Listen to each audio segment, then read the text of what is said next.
In this third section, we'll look at how we build costs into our parts and what we can do to reduce them. As this slide states, 75% of the cost is already built in once you've decided upon your design concept.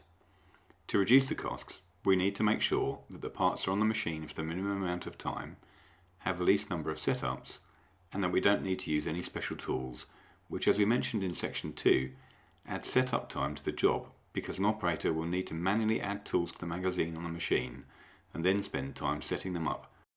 Let's look at some examples in the 3D models.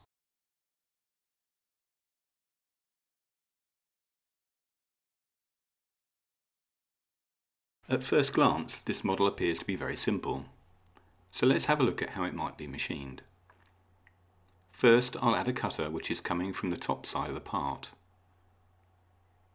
You can see that the diameter of the tool holder is quite large with respect to the tool. The cutter is a bullnose cutter, as the part has some large radii in the pocket. Most of the material can be removed from this side. Of course, we'll need a different end mill for the circular pocket at the back. The T-shaped slot in the bottom of the pocket will need a longer cutter to reach it. Then we should also consider the opposite side of the part as a second setup. As I add in the cutter, you can see that there's a clash between the tool holder and the part. This means that again, a longer non-standard tool will be required, with the inherent risk that it may vibrate if we try to machine away too much material in any one pass. We will also need another tool to make the 3 blind mounting holes in the bottom face. If we now look at the opening at the back of the part, we can see that neither the top cutter nor the bottom cutter can machine away the window that sits between the pockets. This means that a third setup is required. I'll add in a cutter so that you can see it.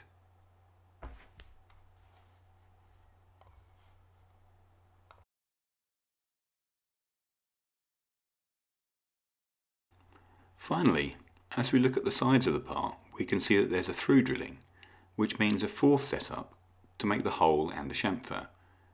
However, as I turn the part around, we can also see that there's a chamfer on the opposite side as the hole comes out of the part, which means that a total of 5 setups are now required to machine this part.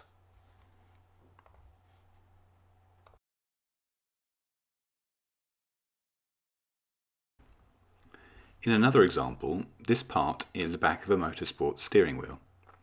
Looking at it, we can expect that the material is mostly removed from the top face, though a chamfer around the bottom face means that a second setup is required. There are some holes around the external edge, so this part is best suited to a 4 and maybe a 5-axis machine.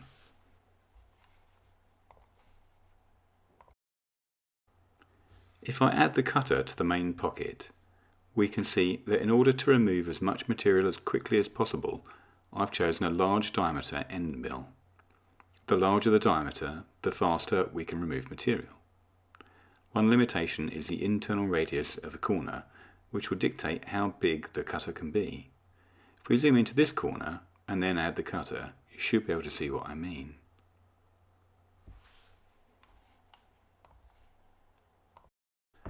If we now hide those cutters and zoom back a bit, we can see that there's an area with 2 bosses next to each other and a small dip between them. This will necessitate a small diameter cutter. I'll add it in. As we already established in section 2 of this course, operators are reluctant to change the cutter due to the added setup time. So you can rest assured that when this part was manufactured, the cutter marks indicate that this small diameter cutter was used all over the bottom surface of this pocket too.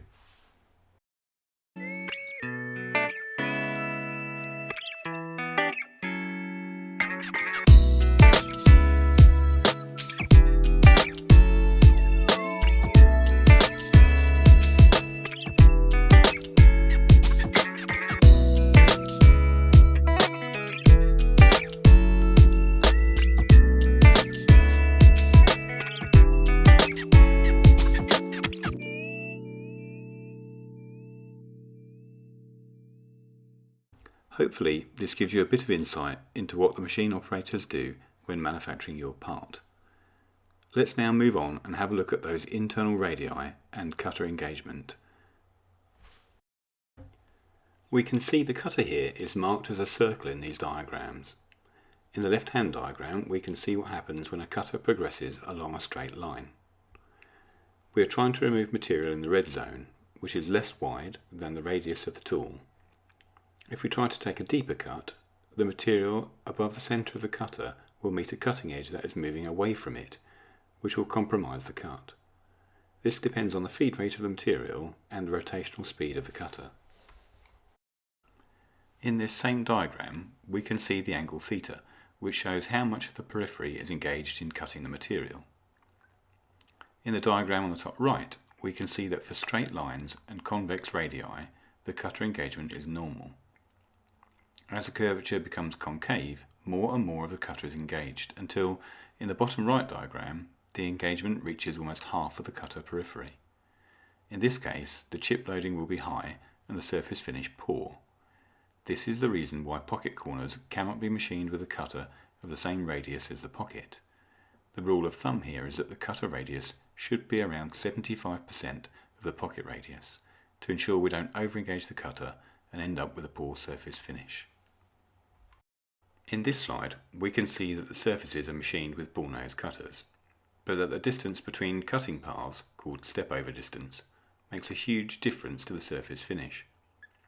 This means that it's important on your drawings to either specify a surface finish or a step-over distance for the 3D surface machined areas.